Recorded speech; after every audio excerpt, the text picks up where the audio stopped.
Assalamualaikum warahmatullahi wabarakatuh dan salam sejahtera. Saya Nur Amil Arisa akan membentangkan topik 8.1 Pembentukan Dasar Ekonomi Baru DEB. Ekonomi Baru DEB merupakan satu program sosio-ekonomi di Malaysia yang diperkenalkan dalam Rancangan Malaysia Kedua 1971 hingga 1990 oleh Perdana Menteri Tun Abdul Razak. Matlamat tersurat DEB adalah untuk mencapai perpaduan negara dan integrasi nasional dan ia telah digubal dalam konteks strategi Serampang 2, iaitu mengurangkan dan akhirnya membasmi kemiskinan dengan meningkatkan pendapatan dan menambah peluang-peluang pekerjaan kepada semua rakyat Malaysia tanpa mengira kaum ataupun bangsa. Yang kedua, mempercepatkan proses penyusunan semula ekonomi Malaysia untuk memperbetulkan ketidakseimbangan yang dihadapi ekonomi supaya dapat mengurangkan dan seterusnya menghapuskan pengenalan kaum mengikut fungsi ekonomi. Terdapat beberapa isu sosioekonomi yang dihadapi, iaitu jurang sosioekonomi antara bumi putera dengan bukan bumi putera. Yang kedua, jurang ekonomi antara pantai timur dan pantai barat. Yang ketiga, jurang sosioekonomi antara masyarakat desa dan masyarakat bandar. Dan akhir sekali, sosioekonomi antara negeri. Beberapa langkah telah dilaksanakan, antaranya yang pertama ialah meningkatkan taraf hidup rakyat. Program ini melibatkan masyarakat di luar bandar dan di bandar. Bagi masyarakat di luar bandar, program yang dilaksanakan ialah pembukaan tanah baharu, khidmat nasihat, bantuan peralatan pertanian dan lain-lain lagi. Bagi masyarakat di bandar, program yang dilakukan ialah membuka peluang pekerjaan untuk membantu rakyat dengan memajukan pelbagai jenis perindustrian. Kedua, program buku hijau. Matlamat program ini ialah untuk menambahkan pendapatan rakyat dan pengeluaran bahan makanan supaya cukup untuk keperluan negara.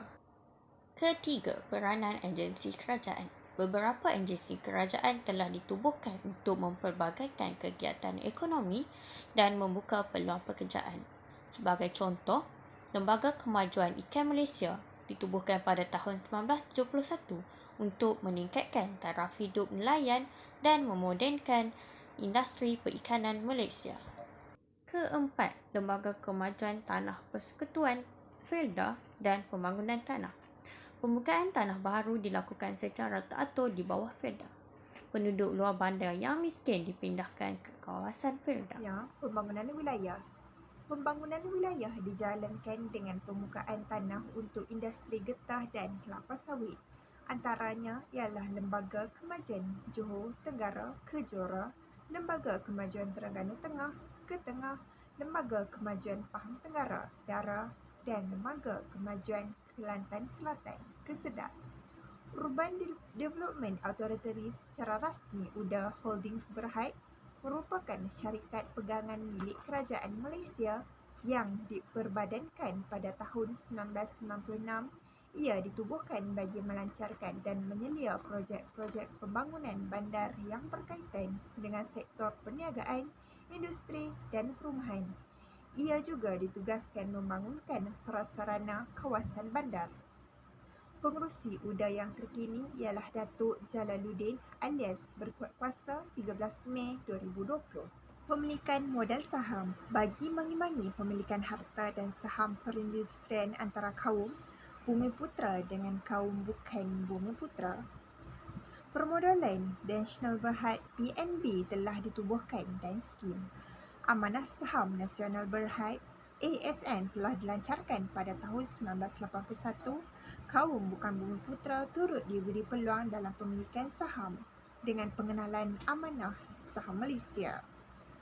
Pengenalan industri kecil dan sederhana. Definisi IKS ialah dengan melihat ciri-ciri modal berbayar serta tenaga kerja. Bagi industri kecil, modal berbayarnya ialah kurang daripada RM500,000 dan memiliki tenaga kerja tetap di antara 5 hingga 50 orang. Manakala industri sederhana pula memiliki modal sebanyak RM501 hingga RM2.5 juta dan mempunyai tenaga kerja tetap di antara 51 hingga 75 orang. IKS dikenal pasti melalui tugasan dan operasinya. Kebanyakan pembahagian tugas yang terdapat dalam IKS adalah tidak jelas. Sudah menjadi kelaziman dalam sektor IKS, seorang pekerja itu dapat melakukan beberapa fungsi atau tugas operasi seperti operator, pengeluaran juruteknik, kerani pegawai pemasaran, pegawai akaun dan sebagainya dalam waktu atau masa yang sama. Di Malaysia, sebuah agensi telah ditubuhkan dengan objektif untuk membangunkan dan mengkoordinasikan program-program IKS iaitu Perbadanan Pembangunan Industri Kecil dan Sederhana. IKS dalam sektor perkilangan didefinisikan sebagai syarikat yang mempunyai nilai jualan tahunan tidak melebihi 25 juta dan pekerja sepenuh masa tidak melebihi 150 orang. Pendidikan pekerja mahir. Pekerja mahir ialah seorang individu istimewa yang mempunyai kemahiran pengetahuan dan biasanya diperoleh kemampuan dalam pekerjaan mereka. Pekerja mahir mungkin telah menghadiri kolej vokasional, universiti atau sekolah teknik. Sebagai alternatif, seorang pekerja mahir mungkin telah mempelajari pekerjaan mereka di tempat-tempat berikut. Contoh buruh mahir merangkumi jurutera, saintis pembangunan perisian, paramedik, pegawai polis, tentera, pakar perubatan, pengendali kren, pemandu trak, CDL, juruteknik, penggubal, tukang paik, tukang masak dan akaunten. Pekerjaan ini boleh menjadi sama ada kola biru atau pekerja pejabat dengan tahap latihan atau pendidikan yang bervariasi. Kesannya, pekerja mahir dapat meningkatkan taraf hidup mereka dan pendapatan yang dimiliki. Akhir sekali, subtopik 8.3. Pembentukan Dasar Pembangunan Nasional DPN. Dalam tempoh pelaksanaan DEB dari tahun 1970 hingga 1991, ekonomi Malaysia berkembang dengan sangat pesat.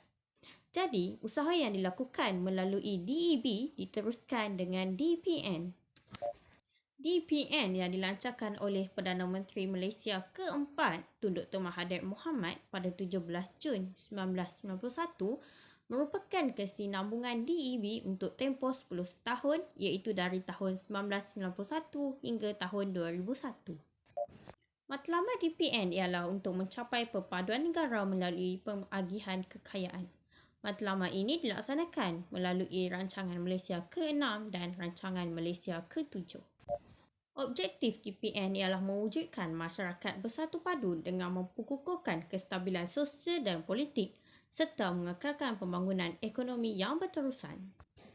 Strategi DPN terbahagi kepada 3 iaitu dari segi ekonomi, sosial, kemudahan fizikal serta alam sekitar.